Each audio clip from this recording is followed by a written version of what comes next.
પ્રભુ ઈસુ ખ્રિસ્તના પવિત્ર પ્રેમી નામમાં આપ સર્વને પ્રેમી સલામ. પવિત્ર બાઇબલમાં યોહાનની લખેલી સુવાર્તા એનો 14મો અધ્યાય અને વચન 27માં આપણા પ્રભુ ઈસુ ખ્રિસ્તને એવું કહેતા આપણે જોઈ રહ્યા છીએ કે હું તમને શાંતિ આપીને જાઉં છું, મારી શાંતિ હું તમને આપું છું.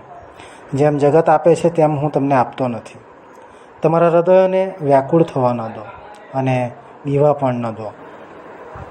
પ્યારો, જ્યારે કોઈ વ્યક્તિ મૃત્યુની નજીક હોય ત્યારે તે છેલ્લા સમયમાં પોતાના વહાલાઓને પોતાની ઈચ્છા અને નિર્દેશ આપે છે અને આગળની બાબતો વિશે એ જણાવે છે.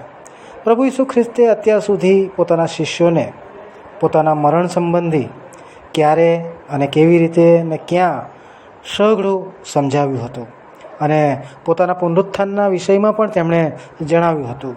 સઘળું જણાવવાને કારણે શિષ્યો ખૂબ જ વ્યાકુળ થઈ ગયા હતા. તે માટે પ્રભુ તેઓને તે આપી રહ્યા છે કે કોઈ પણ ધન અથવા સંપત્તિથી મળી શકતું નથી. શું છે આ બાબત?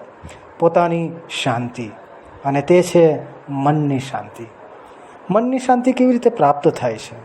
મનની શાંતિ પાપ ક્ષમા પામીને ઈશ્વર સાથે સમાધાન લઈને મળે છે.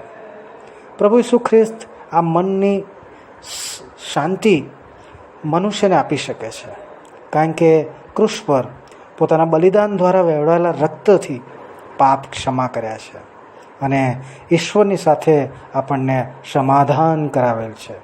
સંસારમાં જ્યારે લોકો શાંતિની શોધ કરે છે, જે સીમિત છે, થોડા સમય માટે છે અને સ્વાર્થથી ભરેલી છે, પ્રભુથી પ્રાપ્ત થતી શાંતિ તે તો અસીમિત અને સદા સર્વકાળની છે. શું તમે પ્રભુની શાંતિ પ્રાપ્ત કરવાને નહીં ચાહો? પ્રભુ તમને સમજવાને સહાય કરે. ધન્યવાદ. હે પ્રભુ, આવો